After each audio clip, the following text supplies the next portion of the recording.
Welcome to Sravani's media.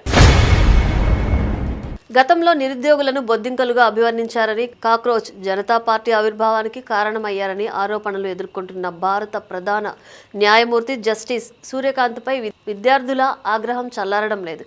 వీటిలో కాక్రోచ్లుగా నిరుద్యోగుల్ని అభివర్ణించడం ఒక్కటే కాదు, తాజాగా ఢిల్లీలో విద్యార్థుల్ని పోలీసులు కొట్టిన వీడియోలు చూసేందుకు తనకు టైం లేదని పిటిషన్తో వచ్చిన న్యాయవాదితో చెప్పారని భావిస్తున్న వ్యాఖ్యలు కూడా కారణాలుగా ఉన్నాయి. అయితే ఈ రెండు సందర్భాల్లో వ్యాఖ్యలపై సీజేఐ వివరణ ఇచ్చిన విద్యార్థుల్లో కోపం మాత్రం అలాగే ఉంది.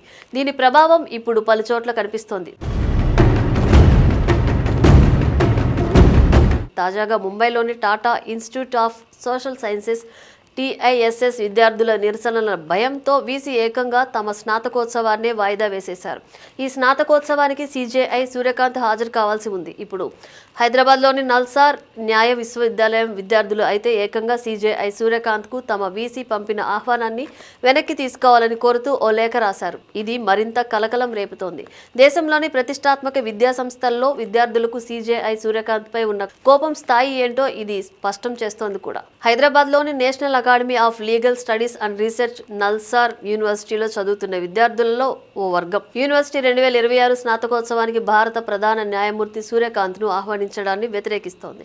2026 బ్యాచ్కు చెందిన విద్యార్థుల బృందం సీజేఐని ముఖ్య అతిథిగా ఆహ్వానించాలనే నిర్ణయాన్ని మరోసారి పరిశీలించాలని కోరుతూ వీసీ, రిజిస్ట్రార్, అధ్యాపక బృందం యూనివర్సిటీ పాలక వర్గంలోని ఇతర సభ్యులకు లేఖ రాసింది. ఈ లేఖలో జంతర్ మంతర్ నిరసనపై ప్రధాన న్యాయమూర్తి చేశారనే వ్యాఖ్యలు, భారత యువతను బొద్దింకలతో పోల్చారనే ఆరోపణలతో సహా ఇటీవలి న్యాయపరమైన పరిణామాలపై విద్యార్థులు ఆందోళన వ్యక్తం చేశారు.